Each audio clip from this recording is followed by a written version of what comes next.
সরকারি বাংলা কলেজের অনার্স দ্বিতীয় বর্ষের শিক্ষার্থী তিনি, কিন্তু লেখাপড়ার খরচ চালাতে এবং পরিবারের পাশে দাঁড়াতে হয়েছেন একজন সিএনজি চালক। শুনে নিশ্চয়ই অবাক হচ্ছেন।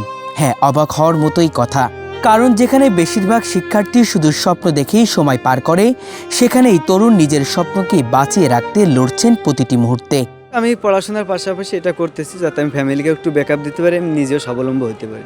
তার জীবনের প্রতিটি দিন, প্রতিটি সময়, প্রতিটি মুহূর্ত যেন শ্বাসরুদ্ধকর সংগ্রামের গল্প, যেখানে ক্লান্তি আছে, কষ্ট আছে, কিন্তু হার মানার কোনো নাম নেই। জব যদি করি তাহলে পড়াশোনা আমার অনেক ক্ষতি হইতেছে, কারণ আমি 9টার সময় অফিসে গেলে রাত 11টার সময় বাসায় আসলে কলেজে আসা হয় না। এরকম এইটা করলে আমি ধরেন আমার আগামীকালকে সকালে ক্লাস আছে, আমি সকালে ক্লাস করতেছি, বিকেলে আমি চালাইতে পারতেছি। এখানে আমার স্বাধীনতাটা আছে, এই জন্য আমি মূলত এই সিএনজি চালাইতেছি।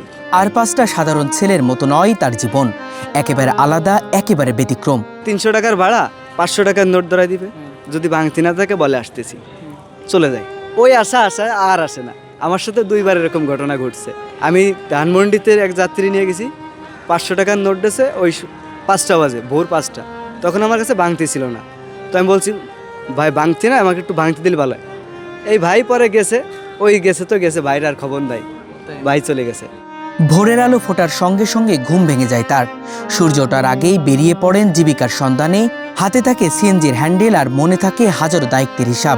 আমার কথা একটাই যে আমি কর্ম করে খাইতেছি, চুরি করে না। আমি চুরি তো করতেছি না যে আমার ইজ্জত চলে যাবে বা আমার ফ্যামিলি মান সম্মান চলে যাবে। আমি কর্ম করে খাইতেছি, পরিশ্রম করে খাইতেছি, হালালভাবে উপার্জন করতেছি। কর্মস্থল কখনোই ছোট না, কর্মস্থল সবসময় রেসপেক্ট করা উচিত। সারাদিন শহরের রাস্তায় যাত্রী নিয়ে ছুটে চলেন তিনি।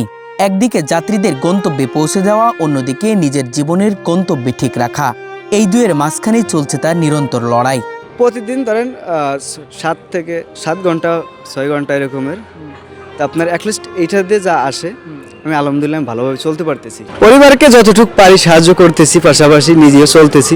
ভাড়া মারতে মারতেই মাথায় রাখতে হয় নির্দিষ্ট সময় তাকে পৌঁছতে হবে কলেজে। সময় হলেই তাড়াহুড়া করে সব কাজ গুছিয়ে নেন। শেষ যাত্রীকে নামিয়ে দিয়ে সোজা চলে আসেন সরকারি বাংলা কলেজের সামনে। সিএনজির ভেতরেই বদলে ফেলেন নিজের পরিচয়। ড্রাইভারের পোশাক খুলে ব্যাগ থেকে বের করেন কলেজের শার্ট। কয়েক মুহূর্তেই যেন বদলে যায় তার পরিচয়। একজন চালক থেকে হয়ে ওঠেন একজন শিক্ষার্থী।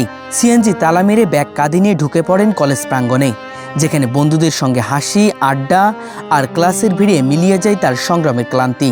হ্যাঁ, আমার সবাই জানে, ফ্যামিলিতেও জানে, কলেজেও ক্যাম্পাসে সবাই জানে। পৃথিবীতে যত কর্ম আছে সব কর্মকে সম্মান করা উচিত, কারণ কর্ম ছোট নয়। আমি তো কর্ম করে খেতেছি, আমি তো